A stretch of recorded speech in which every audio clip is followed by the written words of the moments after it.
श्रीमन नारायण। नमस्कार दोस्तों, मेरे चैनल में आपका स्वागत है। आज मैं आप लोगों को माघ मास महात्म कथा अध्याय 9 और 10 सुनाऊंगी, इसलिए आप लोग मेरे वीडियो में अंत तक बने रहें, वीडियो को स्किप ना करें। और जो लोग मेरे चैनल पे नए हैं उनसे मेरी विनती है कि चैनल को सब्सक्राइब कर लें और बेल आइकन प्रेस करना ना भूलें। माघ स्नान महात्म कथा 9वां अध्याय। यमदूत कहने लगे, मध्याह्न के समय आया अतिथि, वेद पाठी हो या कोई साधारण मनुष्य या पापी, कोई भी हो, ब्रह्म के समान है। जो रात्रि के थके हुए भूखे ब्राह्मण द्वार पर आए यात्रियों को अन्न जल देता है। मध्याह्न के समय जिसके घर आया हुआ अतिथि निराश होकर नहीं जाता, वह स्वर्ग का वासी होता है। अतिथि बराबर कोई धन संपत्ति तथा हित नहीं है। बहुत से राजा और मुनि अतिथि सत्कार से ब्रह्मलोक को प्राप्त हुए हैं। जो एक समय आलस्य से भी अतिथि को भोजन करा दे, वह यम द्वार नहीं देखता। केसरी ध्वज से वैवस्वत देव ने कहा था कि जो कोई इस कर्म भूमि मृत्यु लोक से स्वर्ग लोक जाने की इच्छा रखता है, वह अन्न का दान करे। दूत कहता है कि यमराज कहते हैं कि अन्न के बराबर दूसरा और कोई दान नहीं है। जो गर्मियों में जल, सर्दी में ईंधन और सदैव अन्न का दान करते हैं, वह कभी यम की दुख नहीं उठाते।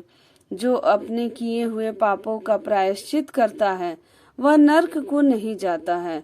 जो काया, वाचा और मन से किए हुए पापों का प्रायश्चित करता है, वह देव और गंधर्वों से सेवित शुभ लोक को प्राप्त होता है।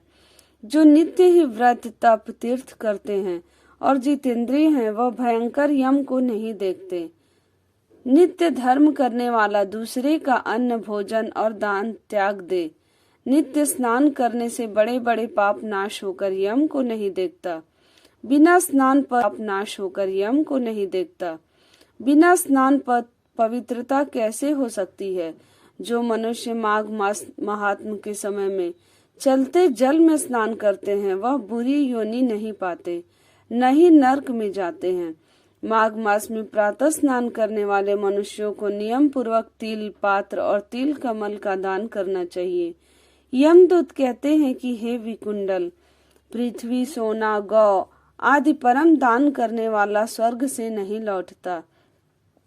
बुद्धिमान पुण्य तिथियों, व्यातिपात, संक्रांति आदि को थोड़ा सा दान करके भी बुरी गति को नहीं प्राप्त होता। सत्यवादी, मौन रहने वाला, मीठा बोलने वाला, क्षमाशील, नीतिवान, किसी की निंदा न करने वाला, सब प्राणियों पर दया करने वाला, पराये गुणों का वर्णन करने, पराये धन को तृण के समान समझने वाला, ऐसे लोग नरक को कभी नहीं भोगते। बोलो जय श्रीमन नारायण। अब मैं आप लोगों को माघ मास महात्म 10वां अध्याय सुनाने जा रही हूँ। यमदूत कहने लगे कि हे वैश्य, एक बार भी गंगा जी में स्नान करने से मनुष्य सब पापों से छूटकर अत्यंत शुद्ध हो जाता है। जो मनुष्य गंगा जी को दूसरे तीर्थों के समान समझता है, वह अवश्य नरक में जाता है।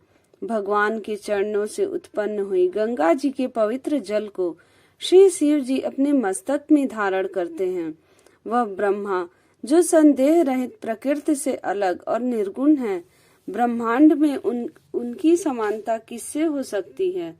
गंगा जी का नाम हजारों योजन दूर से ही लेने वाला नरक में नहीं जाता, इसलिए मनुष्य को अवश्य में गंगा जी में स्नान करना चाहिए। हे वैश्य, जो ब्राह्मण दान लेने का अधिकारी होकर भी दान नहीं लेता, वह आकाश के नक्षत्रों में चंद्रमा के समान है। जो कीचड़ से गौ को नहीं निकालता है, जो रोगी की रक्षा करता है या जो गौशाला में मरता है, वह आकाश में तारा होता है। प्राणायाम करने वाला मनुष्य सदैव उत्तम गति को प्राप्त होते हैं। प्रातः के समय स्नान के पश्चात जो 16 प्राणायाम करते हैं, वह घोर पापों से बच जाते हैं। जो पराई स्त्री को माता समान मानते हैं, वह यम की यातना को नहीं भोगते। जो मन से भी कभी पर स्त्री का चिंतन नहीं करता, वह दोनों लोगों को अपने अधीन करता है। जो पराये धन को मिट्टी के समान समझता है वह स्वर्ग में जाता है। जिसने क्रोध को जीत लिया मानो उसने स्वर्ग को ही जीत लिया। जो माता पिता की सेवा देवता तुल्य करता है वह यम द्वार नहीं देखता, और जो गुरु की सेवा करता है वह ब्रह्मलोक को प्राप्त होते हैं। शील की रक्षा करने वाली स्त्री धन्य है। शील भंग करने वाली स्त्री यमलोक को जाती है। जो वेदों और शास्त्रों को पढ़ते हैं या पुराण और संहिता पढ़ते और सुनते हैं तथा जो स्मृति का व्याख्यान और धर्म शास्त्र समझते हैं या जो वेदांत में लीन रहते हैं वह पाप रहित होकर ब्रह्मलोक को प्राप्त होते हैं। जो अज्ञानियों को वेद शास्त्र का ज्ञान देते हैं वे देवताओं से भी पूजित होते हैं। यमदूत ने कहा कि वैश्य श्रेष्ठ, यमराज ने हमको वही आज्ञा दे रखी है कि तुम किसी वैष्णव को मेरे पास मत लाओ।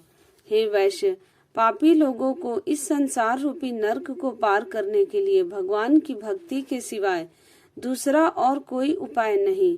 भगवान की भक्ति न करने वाले मनुष्य को चांडाल के समान समझना चाहिए। भगवान के भक्त अपने माता पिता दोनों के कुलों को तार देते हैं और उनको नरक में नहीं रहने देते, और जो मनुष्य वैष्णव का भोजन करते हैं वे भी भगवान की कृपा से श्रेष्ठ गति को प्राप्त होते हैं। बुद्धिमान को सदैव वैष्णव का अन्न खाना चाहिए। इससे बुद्धि पवित्र होकर मनुष्य पाप नहीं करता। गोविंदाय नमः इस मंत्र का जाप करता हुआ जो मनुष्य मृत्यु को प्राप्त होता है वह परम धाम को प्राप्त होता है, इसमें कोई संदेह नहीं है। जो ओम नमो भगवते वासुदेवाय द्वादशाक्षर मंत्र या ओम नमो नारायणाय अष्टाक्षर मंत्र का जाप करता है उसकी ब्रह्म हत्या इत्यादि पाप नष्ट हो जाते हैं। बोलो जय श्रीमन नारायण। इसकी आगे की कथा आप मेरे अगले वीडियो में सुनेंगे, इसलिए आप लोग मेरे चैनल पे ऐसे ही जुड़े रहें और चैनल को सब्सक्राइब कर लें। कथा अच्छी लगी हो तो वीडियो को लाइक शेयर जरूर करें। बोलो जय श्रीमन नारायण।